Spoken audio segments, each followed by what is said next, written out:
Ils te disent non, dans le sens que c'est pas Jésus. Par contre, la divergence, elle est sur l'identité de celui qui l'a remplacé. Peu importe, puisque ces savants mentionnent que c'est pas Jésus. Et c'est ça qui nous intéresse. Assalamu alaikum, que la paix soit avec vous. Je vous espère tous très bien. Lorsque vous demandez aux musulmans, mais qui était celui qui fut crucifié si ce n'était pas Jésus, ils ne vous donnent aucune réponse satisfaisante. Tantôt c'était Judas, tantôt c'était l'un des disciples de Jésus, tantôt c'était un soldat, etc. Personne ne le sait avec certitude. Face au questionnement qui les coince, certains débatteurs musulmans se sont vus obligés de recourir à des pirouettes pour essayer de les esquiver en faisant valoir que l'identité du sosie de Jésus n'est pas la chose la plus importante en islam. Et ce dont il faut plutôt discuter, c'est le tawhid, l'unicité de Dieu. Par conséquent, le fait que les ulémas divergent entre eux sur l'identité du crucifié, c'est une bagatelle, c'est sans importance. L'essentiel, c'est que ce n'était pas Jésus et que Allah, il a sauvé Jésus. Mais ce raisonnement, est-ce qu'il est valide? Essayons de voir.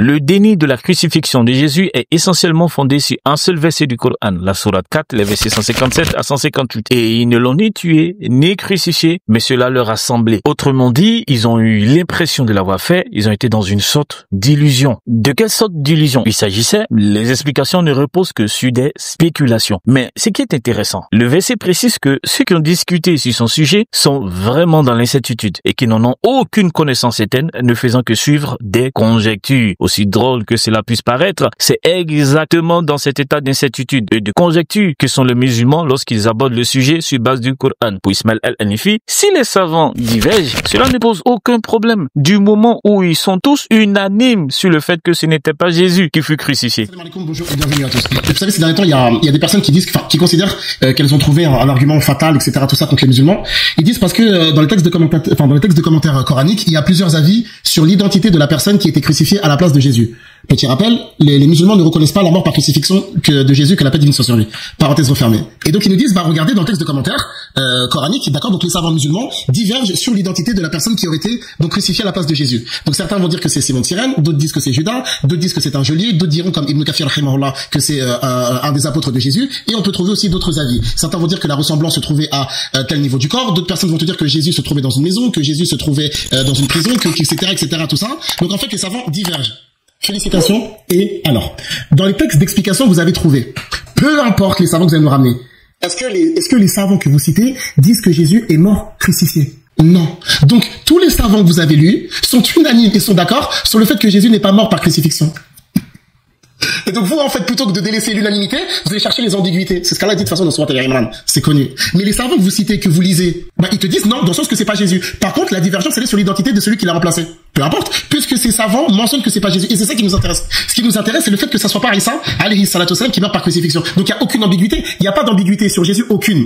Il y a divergence, effectivement, sur l'identité de celui qui l'a remplacé. C'est secondaire. Non, cette fuite en avant ne peut prospérer. Ce n'est pas secondaire. C'est même très fondamental. Et on va expliquer pourquoi. Premièrement, il insiste sur l'idée qu'il y a consensus que les savants sont soi-disant unanimes sur le fait que Jésus ne serait pas mort par crucifixion. Donc, tous les savants que vous avez lus sont unanimes et sont d'accord sur le fait que Jésus n'est pas mort par crucifixion. Notez bien cette précision, mort par crucifixion. Parce que ce qui ne dit pas sur le coup, certains parmi ces savants croient que Jésus est bel et bien mort d'une manière autre que par crucifixion, par une mort causée par Allah lui-même plutôt que par ses ennemis. Et c'est le cas du grand savant Ibn Hazm. Un avis adopté par le célèbre débatteur et parrain du collectif Al-Hanifiyya, à savoir Abdul Malkid. Donc, si la majorité estime que Jésus n'a pas goûté à la mort au moyen de la crucifixion, ils divergent pour la plupart dans les tafsirs sur la question de savoir si Jésus est mort avant d'avoir été élevé au ciel. Ainsi, les divergences ne se limitent pas qu'à l'identité de celui qui aurait remplacé Jésus à la croix. Ça, c'est le premier point. Deuxièmement, et Ismaël le dissimule si bien, l'unanimité dont il parle quant à savoir que ce n'était pas Jésus sur la croix ayant été remplacé par un autre, elle est fondée sur quelle tradition? Sur un propos qui remonte non pas à un hadith prophétique attribué à le prophète Mohammed, mais à l'un de ses compagnons et cousins, Ibn Abbas. D'ailleurs, l'un de leurs coreligionnaires et apologistes l'apologète musulman Alex Islam fait remarquer dans un commentaire sur son compte Twitter, aujourd'hui X, l'idée du faux semblant ne provient ni d'un verset du Coran, ni d'un hadith. C'est une parole attribuée à Ibn Abbas, qu'Allah l'agrée, qui pourrait elle-même être issue des traditions israélites. Ainsi, bien qu'il existe une croyance selon laquelle un faux semblant aurait pris la place de Jésus, cela ne provient ni du Coran, ni de la Sunna. Certains traducteurs ont traduit le Coran pour soutenir cette croyance, mais le verset 157 de la sourate 4 ne mentionne en réalité aucun faux semblant ayant pris la place de Jésus sur la croix. D'ailleurs, lorsqu'on observe les causes de la révélation de ce verset,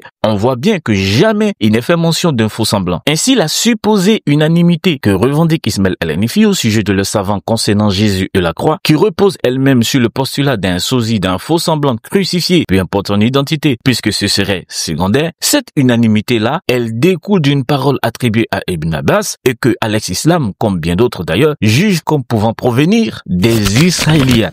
Et comme j'ai dit la dernière fois, on diverge peut-être sur l'identité du crucifié, mais eux divergent sur l'identité de la divinité. Donc nous, en fait, on diverge certes sur l'identité du crucifié qui est humain, mais eux divergent sur la nature de la divinité. Ismaël, il brandit ici le sophisme de la double faute en essayant de détourner l'attention sur un faux dilemme afin de masquer l'embarras. Qu'il y ait des divergences sur la question de la nature divine de Jésus, non seulement ce n'est pas le sujet, mais encore, cela ne résout aucunement le problème du faux crucifié. On pourrait tout autant surfer sur les divergences islamiques au sujet du tashbir, l'anthropomorphisme concernant Allah, à savoir s'il a un visage, s'il a des mains, des doigt, une forme ou pas, si Allah est dans un endroit, s'il est sur un trône physique ou métaphorique, s'il descend ou pas, si le Coran a été créé ou s'il s'agit d'un attribut incréé d'Allah. Autant de divergences qui sont liées à la divinité islamique, mais qui ne sont pas à l'ordre du jour sur la question de l'identité du faux semblant, qui selon Alex Islam ne provient ni du Coran ni de la Sunna. Oui, effectivement, il y a divergence chez les savants. Oui, comme il y a divergence dans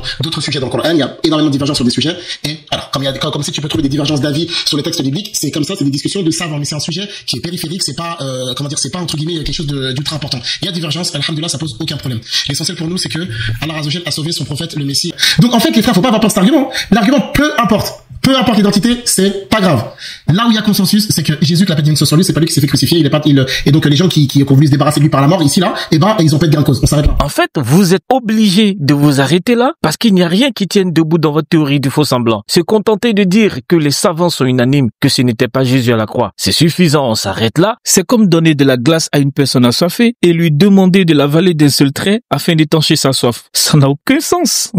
Si Jésus n'est pas celui qui fut crucifié, le Coran qui est censé vous éclairer sur le sujet devrait vous donner au moins l'identité du crucifié ou encore expliquer comment Allah a sauvé Jésus. Mais rien, c'est le flou total. Par ailleurs, Ismaël nous dit que peu importe l'identité, c'est pas grave. Jésus musulman va dans le même sens avec une gymnastique mathématique en montrant qu'il y a une infinité de possibilités et que peu importe qui ça pouvait être, l'essentiel est que ce n'était pas Jésus. On met en cause un fait, le nom, il n'y a aucun. Et quand vous rentrez dans ce livre, on ne sait pas si c'est Judas, on ne sait pas si c'est Pierre, on ne sait pas si c'est un tel. Alors, petit calcul de mathématiques, sachant que x plus y est égal à 2, calculer racine de 1, 2, 3, 4, etc., fois x plus y, fois, entre parenthèses, 2 moins 1 sur 1 moins 1 demi. Alors, j'espère que vous êtes bon en maths. Je vais maintenant m'intéresser à cette parenthèse-là, x plus y, d'ailleurs on nous dit que ça fait 2. Donc petite question, c'est qui x, c'est qui y? Mais attends, c'est parce qu'on t'a demandé calculer cette racine-là, fois x plus y, fois cette parenthèse-là. Donc à quoi ça va te servir de savoir c'est qui x et c'est qui y? Bon, c'est pas grave, essayons. X plus y est égal à 2. Donc, bah oui, c'est facile. Bah, je peux mettre 1 plus 1. Eh oui, 1 plus 1 égale à 2. Voilà, j'ai trouvé x et y. 0 plus 2, ça fait aussi 2. Donc en fait, mais je peux faire dans l'autre sens, bien sûr. 2 plus 0 égale à 2. Ça marche aussi. Et puis, il y a quoi encore là? Moins 1 plus 3, ça fait aussi 2. Et puis, il y a aussi 0,5 plus 1,5, ça fait 2. Donc, en fait, on peut pas savoir qui est x et qui est y. Il y a une infinité de possibilités. Donc, en fait, on sait pas si c'est 1, 1, on sait pas si c'est 0,2, on sait pas si c'est 2,0, on sait pas si c'est un tel. Donc en fait, j'ai pas besoin de me casser la tête à savoir c'est qui x, c'est qui y, puisque à la fin ça fait 0. Bah de la même manière, j'ai pas besoin de me prendre la tête pour savoir est-ce que c'était Judas ou Pierre ou quelqu'un d'autre sur la croix, puisque de toute façon, je sais qu'à la fin, c'était pas Jésus. Mais attendez, c'est formidable, puisque x et y peuvent avoir une infinité de possibilités, et puisque peu importe l'identité, c'est pas grave, alors il est possible que le faux semblant crucifié à la place de Jésus, c'était Muhammad lui-même. Mashallah, c'est une possibilité et c'est pas grave. Ça explique l'incertitude et les conjectures des savants musulmans sur le sujet. Barakallahu fikum. Assalamu alaikum.